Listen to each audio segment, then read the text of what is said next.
Voilà, gloire au Seigneur, que Dieu vous bénisse à tous. On va faire une petite lecture ensemble dans la parole de Dieu, dans les Actes des Apôtres, au chapitre 27, verset 13. C'est l'histoire de l'apôtre Paul qui est dans un bateau avec des hommes. Ils sont là, ils sont à peu près 276 personnes, dit l'Écriture. Et puis, voici ce que nous dit l'Écriture. Il est écrit, « Un léger vent du sud vint à souffler, et se croyant maîtres de leur dessein, ils levèrent l'ancre et côtoyèrent de près l'île de Chypre. » Là, nous avons l'histoire donc de ces hommes qui sont dans un bateau, et il est écrit ceci, nous venons de le lire, un léger vent du sud vint à souffler, c'est-à-dire une brise légère qui gonflait les voiles du bateau, et ces gens partent quelque part, on dirait, à l'aventure. Et ça, c'est un petit peu l'histoire de la vie de chacun d'entre nous. Vous savez, quand on commence dans la vie, et parfois quand on est jeune, eh bien les choses vont à peu près bien, et puis on pourrait dire un léger vent du sud souffle, c'est-à-dire quand tout va bien, quand il n'y a pas de problème, quand la vie est agréable. Mais il est écrit ceci, et ça c'est inévitable dans les vies de chacun d'entre nous, il est écrit, mais bientôt, c'est-à-dire soudain, tout à coup, un vent impétueux, c'est-à-dire un vent puissant, qu'on appelle oraquilon, se déchaîna sur l'île. Et ça, c'est très important. Et il est écrit que tout à coup, le vent va commencer à souffler. Ce n'est plus le léger vent du sud, la petite brise, mais là c'est la tempête qui se lève. Et ça, c'est le partage de chacun d'entre nous. Et je continue. Le navire fut entraîné, sans pouvoir lutter contre le vent, et nous nous laissâmes aller à la dérive. Et dans le « nous nous laissâmes aller à la dérive », nous avons Paul et ses collègues qui étaient là. Juste pour dire que, parfois, bien que nous soyons chrétiens, eh bien, nous ne sommes pas épargnés par les misères de la vie.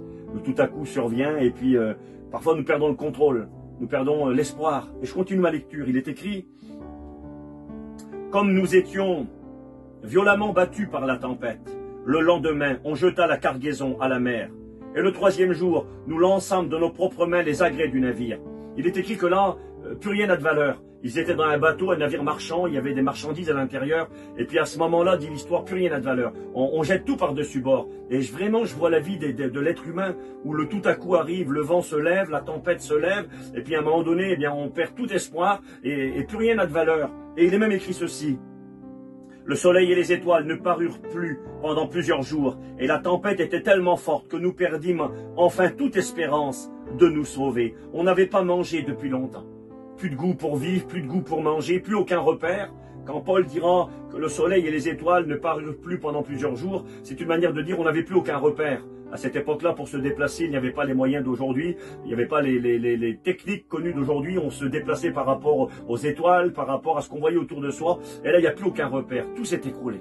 Mais ce que j'aimerais vous dire, peut-être si vous connaissez cette situation, c'est tout à coup de la vie où tout s'écroule, où on perd tout repère, où plus rien n'a de valeur, on n'a plus envie de vivre, on n'a plus envie de manger, on n'a plus envie de rien du tout, parce que la tempête est trop puissante, la tempête de la maladie, la tempête du deuil, la tempête des épreuves de la vie, des combats avec les enfants, avec tout ce qui peut nous écraser, nous oppresser. Écoutez ce que dit la parole de Dieu. C'est écrit ceci.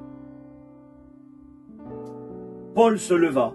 Au milieu de ce désespoir, il est écrit, on n'avait pas mangé depuis longtemps, alors Paul, se tenant au milieu d'eux, leur dit, et c'est ce que j'aimerais vous dire à vous qui écoutez ce petit message très très court, à vous qui traversez des tempêtes, à vous peut-être à qui un tout à coup est arrivé, quelque chose d'inattendu, un coup de téléphone, un examen, je ne sais pas ce qui s'est produit dans ta vie, qui t'a arrêté, affligé, écrasé, peut-être même désespéré. Nous perdîmes tout espoir. Peut-être qu'à vue humaine, il n'y a plus d'espoir dans certaines situations. Eh bien, il est écrit ceci. Paul se leva au milieu d'eux et il leur dit, « Maintenant, je vous exhorte à prendre courage, car aucun de vous ne périra, dit la parole de Dieu. » Paul dira, « Le Dieu que je sers m'est apparu cette nuit, il m'a parlé et il m'a dit, « Paul, ne crains pas. » J'aimerais vous le dire de la part du Seigneur et vous rappeler qu'il est écrit 365 fois dans la Bible, la parole de Dieu, « Ne crains pas. » N'aie pas peur. Pourquoi? Et nous le savons, une fois pour chaque jour de l'année. Ne crains pas. Quelle que soit ta situation, tes craintes, tes peurs, tu sers le Dieu qui est tout-puissant, celui qui a l'autorité sur les tempêtes, celui qui peut transformer le mal en bien et changer toutes les situations. La Bible déclare qu'il change les temps et les circonstances. Alors, mets ta confiance dans le Seigneur et ne crains pas. Que ton cœur soit dans la paix et que la paix de Dieu qui surpasse toute intelligence t'envahisse. Que Dieu te bénisse.